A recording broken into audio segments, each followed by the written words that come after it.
আখের রস বিক্রি করে নিজের পড়াশোনার খরচ জোগাচ্ছেন, সেই সঙ্গে নিজের স্বপ্নের ব্র্যান্ডকে প্রতিষ্ঠিত করার স্বপ্ন বলছেন হাওড়ার তরুণী। ডোমরজলা স্টেডিয়ামের রিং রোডের পাশে গেলেই চোখে পড়বে ছোট্ট একখানা আখের রসের স্টল। সেখানেই আখের রস বিক্রি করছেন সুস্মিতা বড়াল।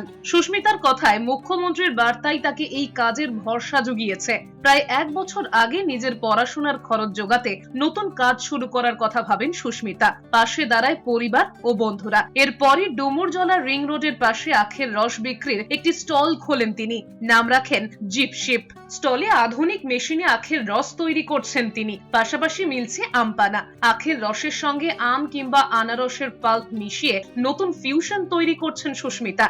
গরমকালেই তো আখের রসের চাহিদাটা বেশি থাকে, তো যেহেতু টেস্ট আর কোয়ালিটি দুটোই আমি মেনটেন করে চলি, তো এখানেই অ্যাকচুয়ালি লোকে এখানে এসে মানে দূর দূর থেকে লোক আসে।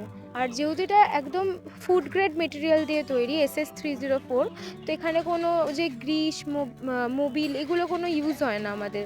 তো হাইজিনিক ওয়েতে চালু করার জন্যই এই মাথায় চিন্তা ভাবনাটা করেছি।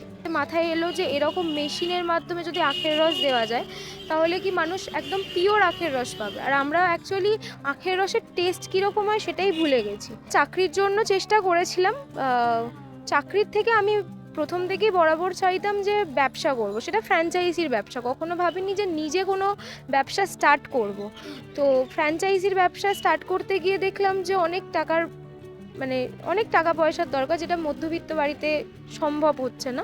তো সেই কারণেই হঠাৎ করে মাথায় এলো। সুস্মিতা স্টলের সামনে একটি ব্যানারে আখের রস পানের যাবতীয় শারীরিক গুণাবলী লেখা।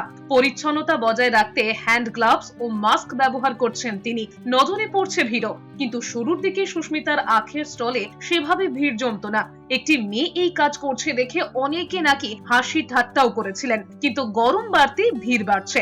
বর্তমানে প্রতিদিনে প্রায় 700 টাকার আখের রস বিক্রি করছেন তিনি। আগামীতে শুধু চাকরিটাই লক্ষ্য নয়, নিজের তৈরি ব্র্যান্ড জিপশিপকে ঘিরেই সফল ব্যবসায়ী হবার স্বপ্ন দেখছেন তিনি। তার এই স্বপ্নকে বাস্তব করে তুলতে ভরসা জোগাচ্ছে মুখ্যমন্ত্রীর কথা। হাওড়া থেকে দেবকুমারের রিপোর্ট, এস নিউজ।